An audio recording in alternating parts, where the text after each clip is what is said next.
Chicago's South Side. These streets are home to some of the most dangerous gangs in America. Last year, there were more murders here than in any other city in the United States.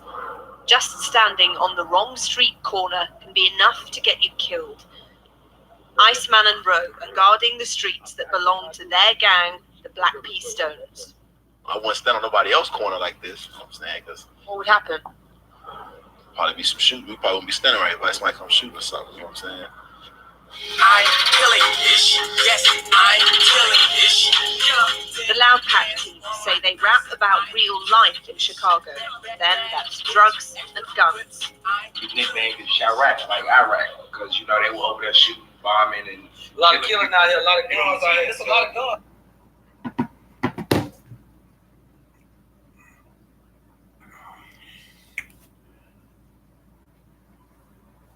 What's going on, everybody out there? This is your brother Big Hawk. It's that Yonkers native. I'm gonna cut right to the chase. I made a video a couple of days ago. I put it on TikTok and I put it on my YouTube page right here. It's probably about 2 minutes and some change.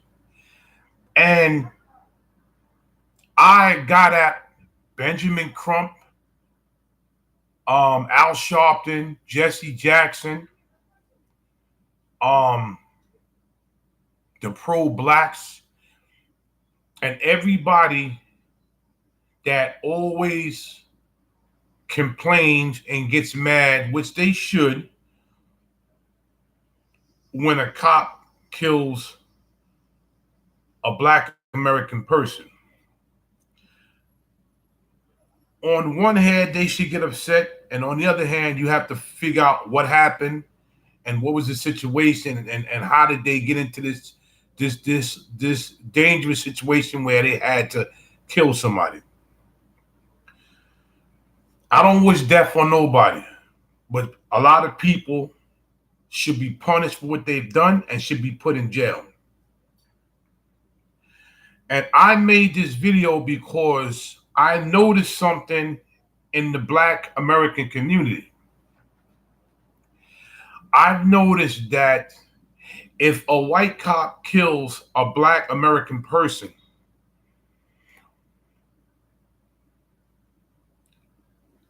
the riot starts, marching starts, all the so-called prominent lawyers come out, and they start beefing, and everybody is on edge and losing their mind and rioting and marching and fighting other people. But when Black folks,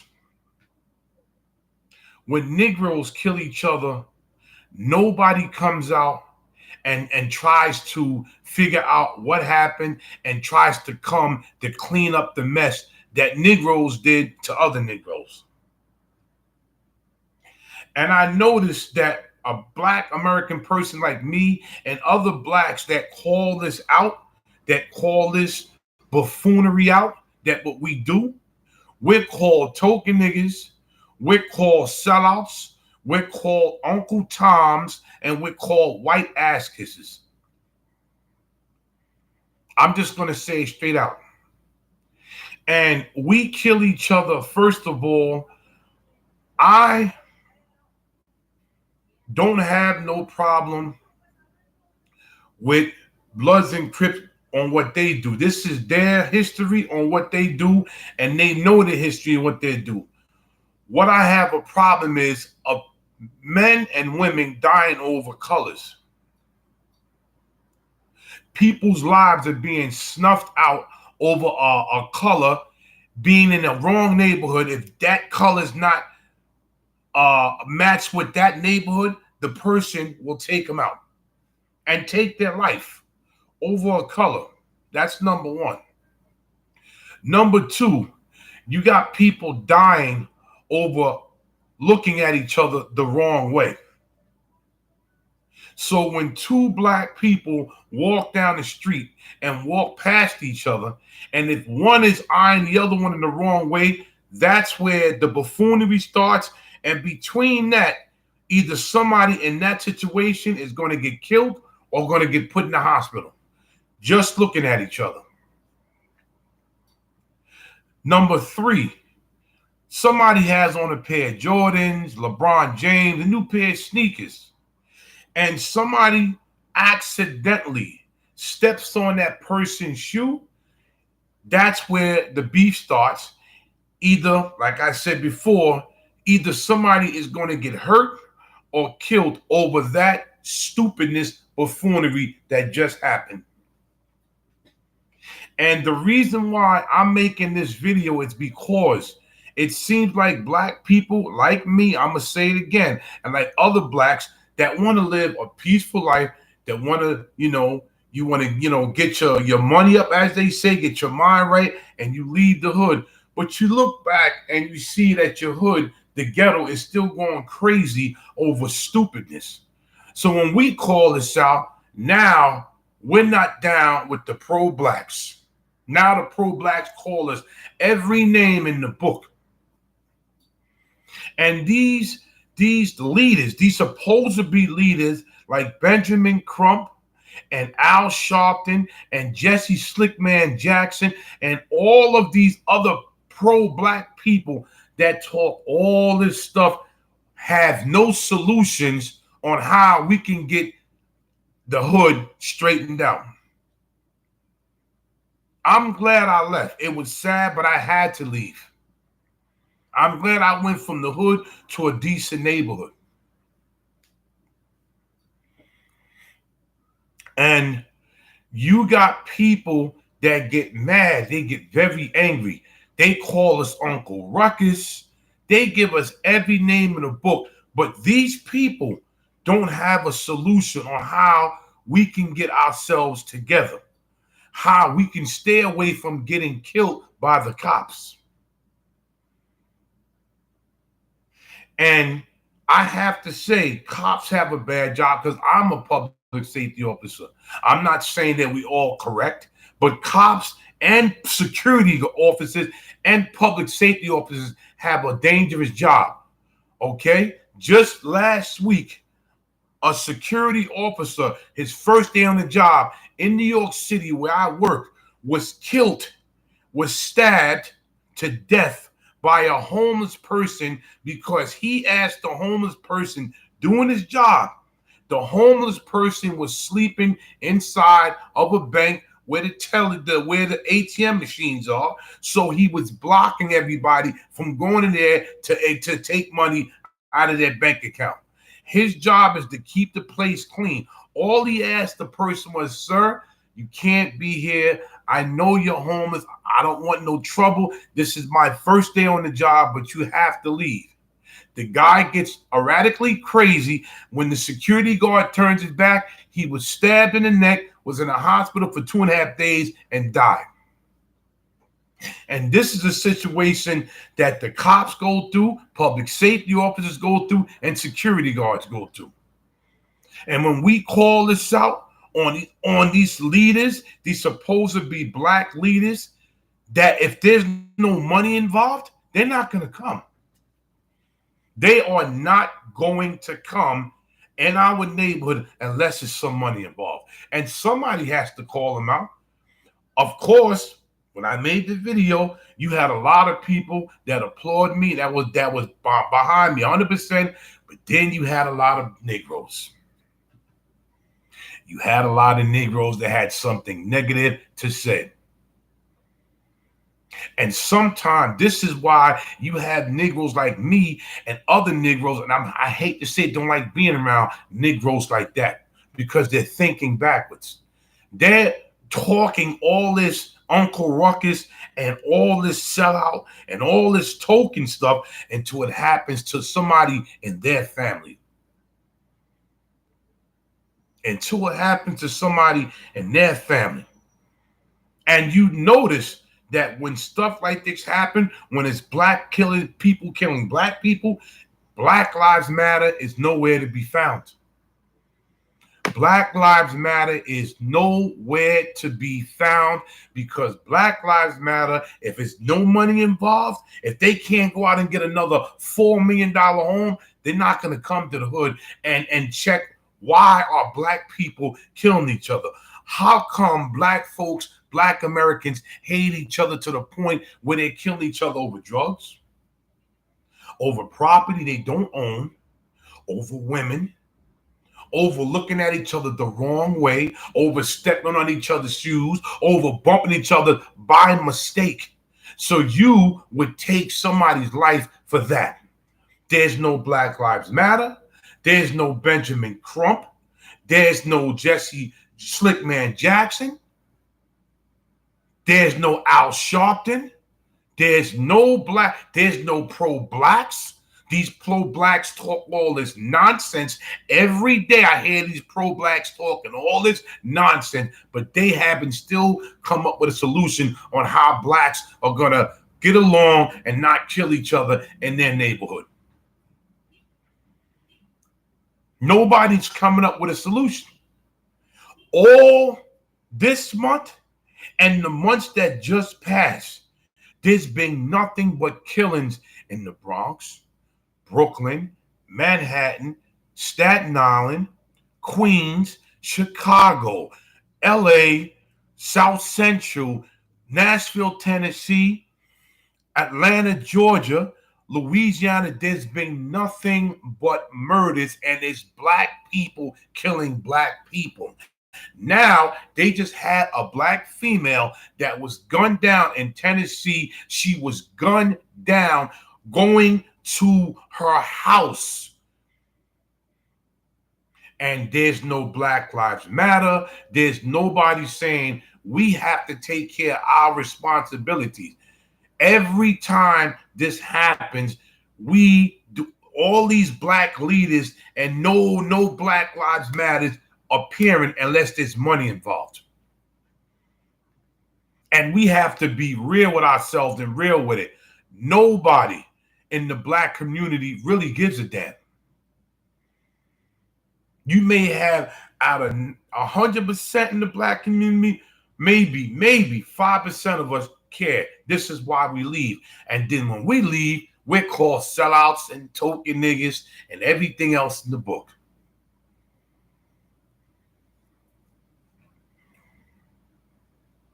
All this month and the months that passed, there's been nothing but killing.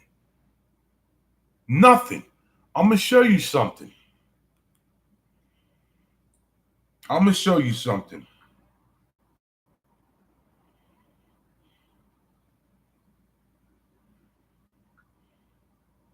Hi, my name is Eddie Pack. As a recruiter, I help others grow professionally and personally.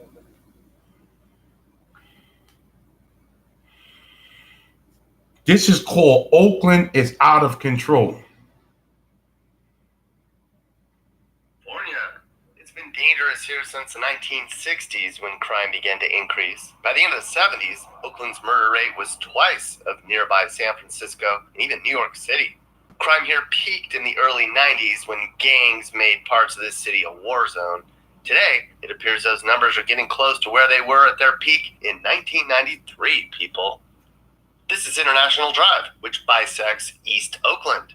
According to crime stats, 2/3 of all violent crime in Oakland happens here in East Oakland, despite the fact this part of town only has about 1/3 of the city's population. This is also by far the poorest part of Oakland, too. Now we're going to head into two really bad and dangerous neighborhoods in East Oakland where crime is the worst. Both are on the western side of International Boulevard. The first one's here, in an area that's called the Coliseum neighborhood. Now, if you know anything about Oakland, you know anything near the Coliseum is bad news. Here's the map of the route I would take. The day was fairly nice. The skies were partly cloudy and it was about 65 degrees. It was late in the day. Oakland, California. The crime was high. It went down. Now it's high again. And when I call stuff like this out, and any other black person that calls stuff, even if somebody of Caucasian descent calls this stuff out, they're called racist. They're called prejudice because they're telling the truth. And it seems like as Black Americans, we don't want to be told the truth. What happens with us, we can call out everybody else's buffoonery and everybody else's stuff that they do. But if somebody calls out our stuff, now people are prejudiced. They're racist. If Black folks like me do it, I'm going to keep saying it. I'm a token Negro. I'm a sellout. I'm Uncle Ruckus. And this stuff has been going on for years and years. I grew up. I was born in the Bronx, New York City. I was raised in Yonkers, New York, so I seen the crime. But there was always a rule to that situation. If you was in the streets, no kids, no wives. If you had a beef with somebody, you had to take on that beef with that person. Nobody else was supposed to be involved. And we have no Black leaders. The only Black American person that I can say that walks in the hood, takes people off the street, cleans up men, makes women into women is Louis Farrakhan. That's the only person. That's the only person that I know that I've seen go in Chicago into the worst neighborhoods and interact with people, go in Texas, go in all of these neighborhoods and interact with, with people, with his soldiers. They would go in there and they would help. They would go in the most violent crime neighborhoods. Farrakhan and the Fruits of Islam, the Nation of Islam. That's the only ones that I know that does this, that I've seen do this. But these other pro-Blacks, they talk a good game, but none of them go into the neighborhoods and try to figure out how can we stop this crime. You got pro-Blacks, I'm not going to mention their names, but you got pro-Blacks that scam the Black community too. Pro-Black Black men that scam the Black American community. But the only ones that I know is Louis Farrakhan. Him and the Nation of Islam, they always, because their headquarters in Chicago, but they'll even go out of Chicago and they'll go to other rough neighborhoods and they'll walk through and they sell their papers. They go door to door. They talk to the gang members. They talk to the women, the kids. They interact. That's the only one that I see. That's the only one. Everybody else, they'll talk. And they'll talk. And they'll talk. And then asking for donations, you give them donations. People are supposed to be building schools. People want to build this. People want to build that. Then you got Black folks that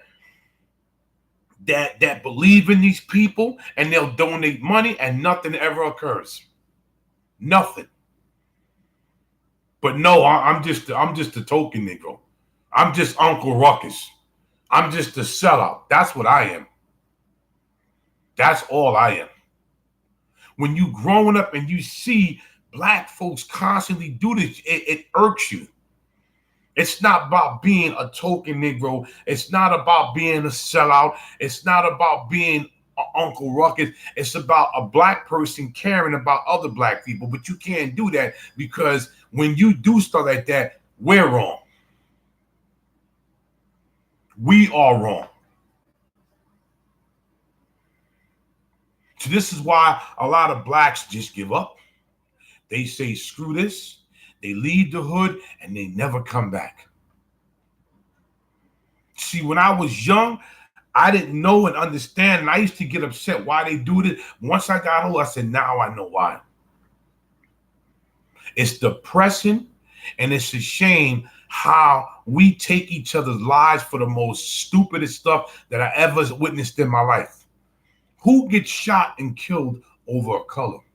Who gets shot and killed because I mistakenly stepped on your foot? Who gets shot and killed because we had virtual bad contact, and instead of using this, somebody pulls out a gun or knife and takes your life over that?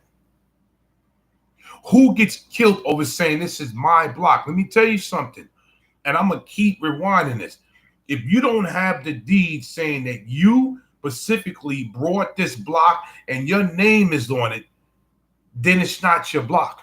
All you are is a resident that lives in that neighborhood. That's all you are. You're nothing but a resident that lives in that neighborhood, because if the landlords have a beef with you, or if something happens, he can tell you, it'll take time, but he can get you out of his building and you'll be leaving that block. That's what would happen to you. You would be leaving the block. But this going on with these killings and murders, and then when people like me say something, we are called everything for nothing, because we see what's going on in this situation, that we live in an environment and you want to live in peace. You got kids that have to play in the park. You got kids that have to go from their residence to school, to catch the train, to catch the bus. You got elderly people that are retired and they want to come outside, and sometimes they want to sit down on the stoop and they want to shoot the crap with each other and talk and relax and sit in the park, but they can't do that because there's bullets flying all over the place. There's bullets flying all over the place. But we as black folks, we can't call this out, man. Normal Negroes can't call this out because we're sellouts. I guess I'm a sellout then. I guess because I have feelings for other people of that live in these neighborhoods. I guess I'm a sellout then. I guess I'm an Uncle Tom, right? Very smart. There's too much going on. Like, we have to understand, when is this going to stop? When is this whole thing between us gonna end? When is it gonna stop? When is this whole thing gonna cease? Why does it always have to be death? Why you gotta have mothers and grandmothers crying because their son or daughter or grandson or granddaughter was killed over beef between two people, and the bullets are flying? Now it just nails one, and now the innocent person dies. How many times we have seen block parties in Brooklyn and the Bronx, and everybody's having a good time. They're playing basketball, listening to music, and then you got two knuckleheads, two Pookies and Ray Rays at it, and they don't care who's there. They could care less who's there. They just gonna shoot each other and not miss. They're gonna miss each other, but they're gonna catch an innocent person. Nobody gets this. What about the little baby that was in the stroller in Brooklyn, and two Pookies and Ray Rays, two knuckleheads going at it? They didn't care who was there. They shot, but mysteriously they miss each other, and then the baby gets killed. What about when 4 days straight in Brownsville, Brooklyn, where everybody was shooting at each other, and a little kid, a baby, a female, the Lord bless her, she didn't get killed, but she was in a park playing, and these two Pookies and Ray Rays were shooting, and they shot her in the leg? Or what about in Brownsville, Brooklyn, where the mother got up early in the morning to go to work to take her little son to school? She goes to the store, but couldn't even make it because somebody shot early in the morning and shoots her down right in front of her kid.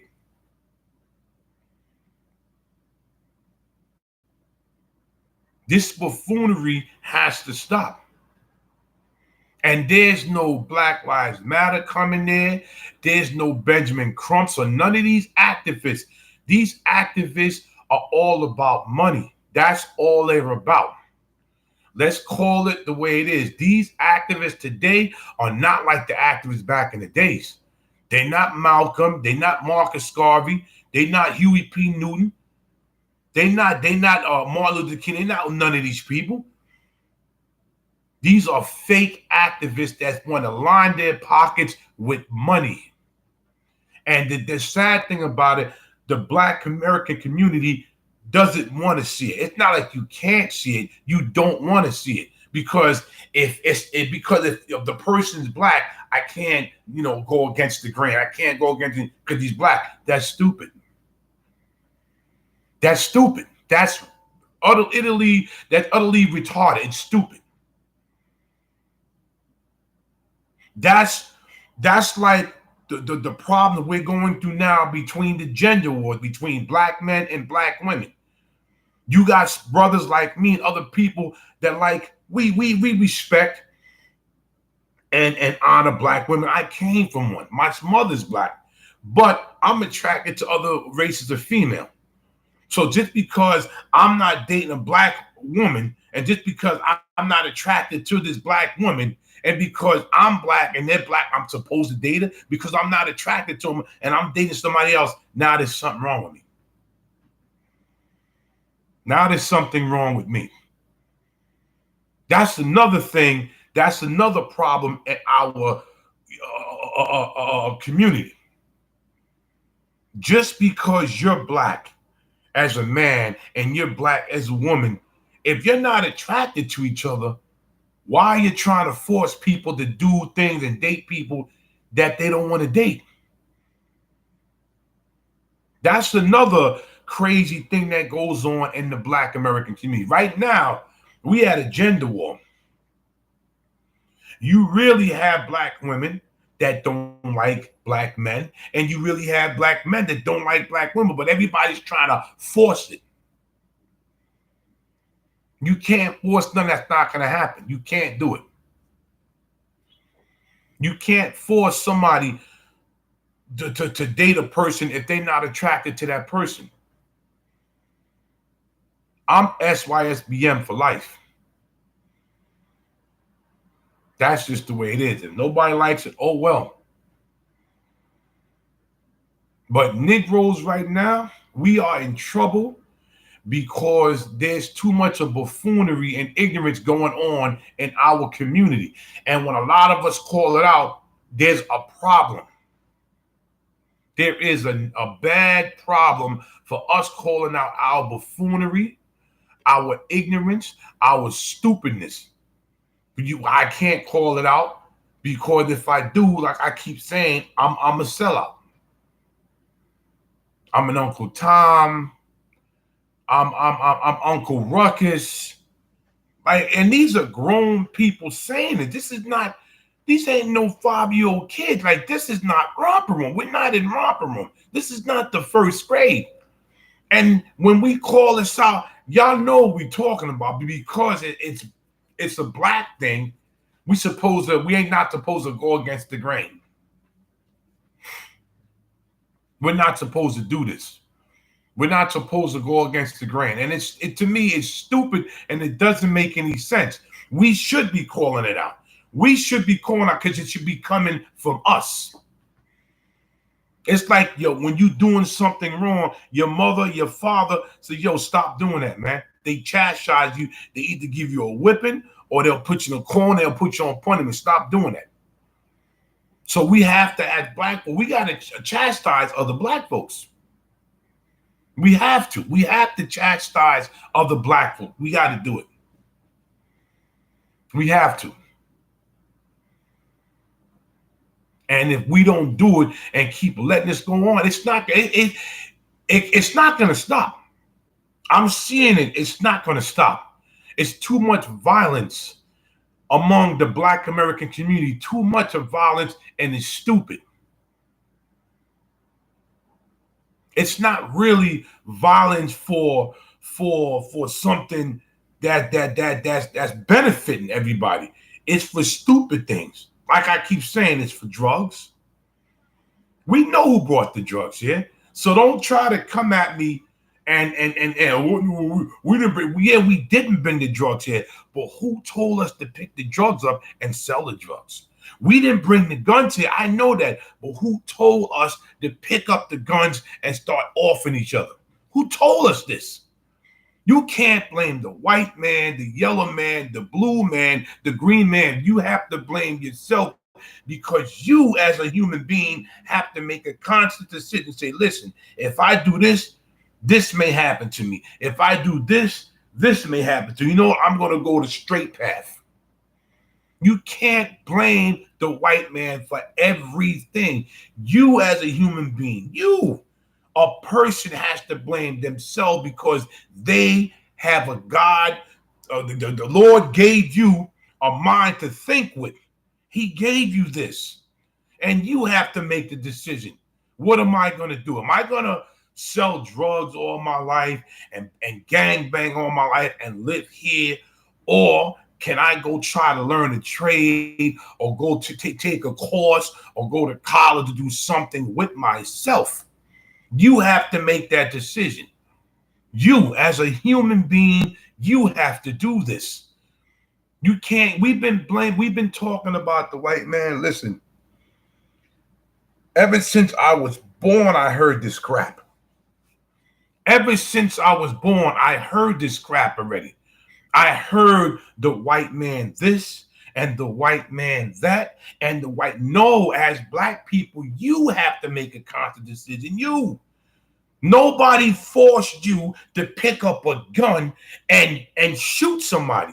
Nobody forced you to take drugs and distribute it to people. Nobody forced you to do this. Nobody forced you to do this. Nobody. You made the conscious decision to do this. And this is why our neighbor is the way it is, because everybody keeps making the wrong decisions in the Black American community. They're making the wrong decisions. Everybody's making wrong decisions. You got Pookies and Ray Rays hooking up with Shawanas and Shaquanas and having these dysfunctional babies. One knucklehead mixed up with a knucklehead makes a third knucklehead.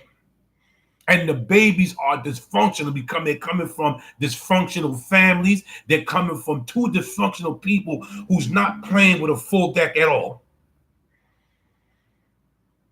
I lived in the hood for a long time. I was born and raised there.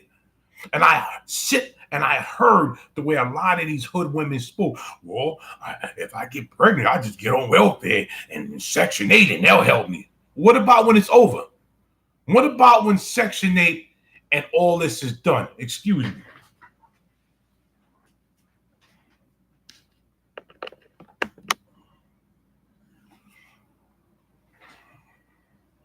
What about when Section 8 and welfare is over? Then what are you going to do?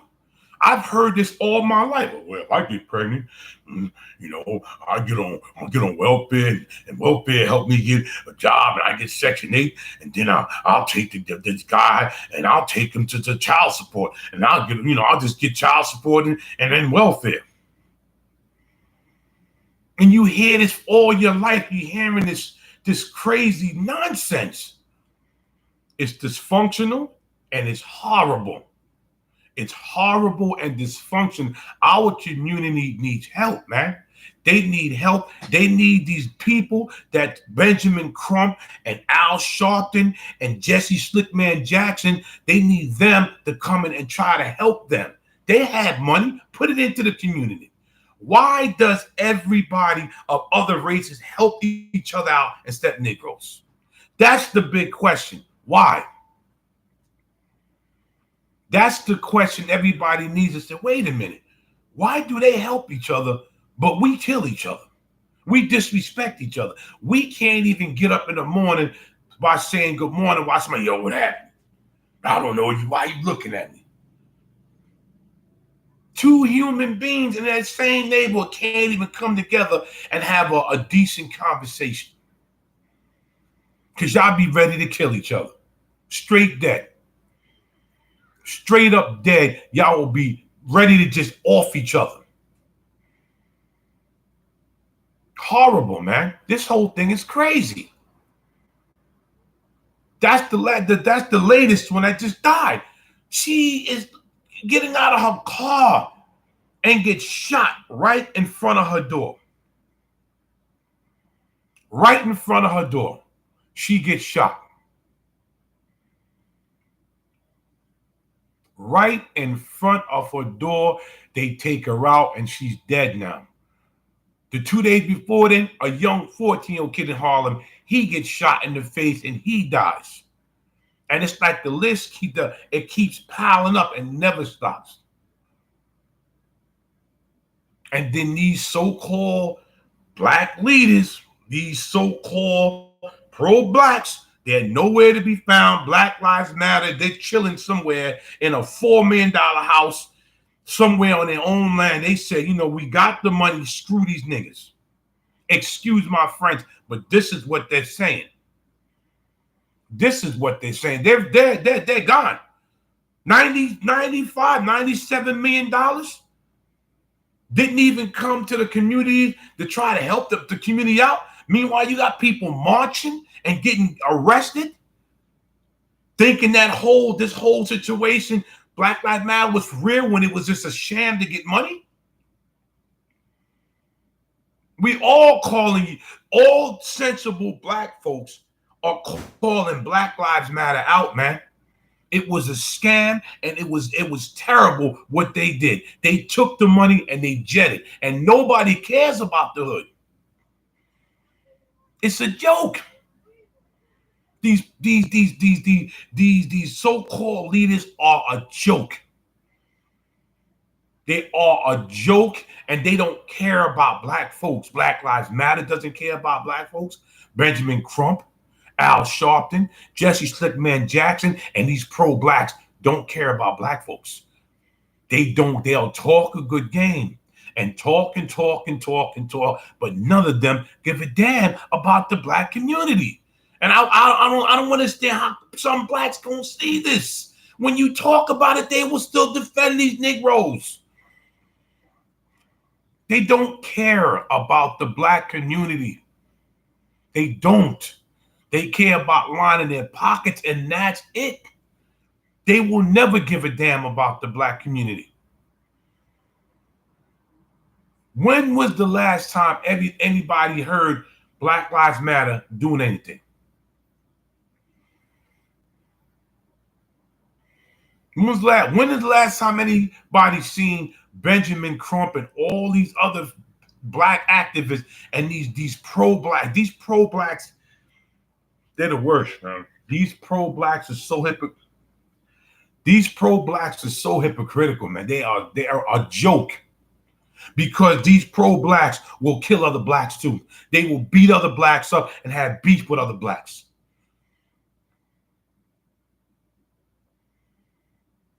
These pro-blacks and everybody else that follows them, they're a joke. They are a complete sham and a joke. This is what they are. The black community will never get together. Black folks will continue on killing each other. That's just the way it is. And Negro and black folks like me don't want no part of it.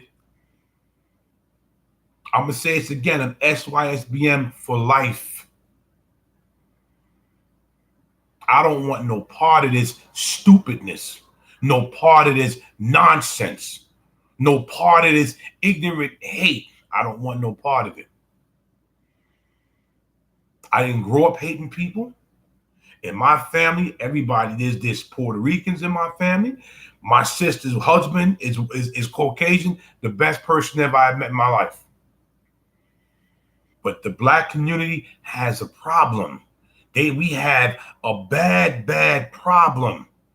And it's getting worse and getting worse. And the hate that's spewing right now on social media between black men and black women is forget all-time high. It's like a groundbreaking record. The hate that black women and black men have for each other, I've never seen nothing like this in my years of living on this planet. And the thing about it, we don't care. We take, well, not me, I care. The black community doesn't care, because if they cared, it wouldn't be, the violence wouldn't be so high right now. I remember the elderly people back in the days, they would never let this go down. Never. Never let this go down. It's horrible. This whole thing is a joke with black folks, man. And people of other races, they watching us. They watching us scratching and say, wait a minute. These people's ancestors fought. They was discriminated up. You know, they fought for these generation of blacks to have something and do something. And look what they do to each other. They scratching their head trying to figure out what's really going on between us. They ask me, why do y'all listen? I tell them, why do y'all hate each other? Listen, that's not me. I don't hate nobody. This is why I stay away from this little dysfunction stuff that's going on in the black community. I stay away from it. I moved to an all Latin area where it's beautiful and peaceful.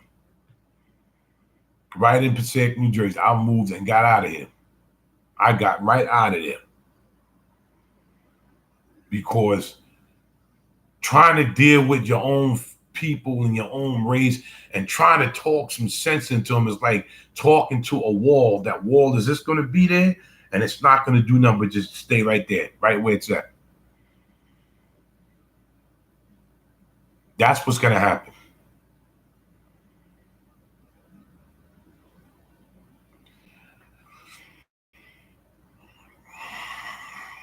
So to the black American community, what y'all gonna do? To Benjamin Crump, Al Sharpton, Jesse Slickman Jackson, Black Lives Matter, and the pro-blacks, what are y'all gonna do? Like, share, subscribe to my channel, leave a message. I'm out of here. So salute, SYSBM for life. Salute.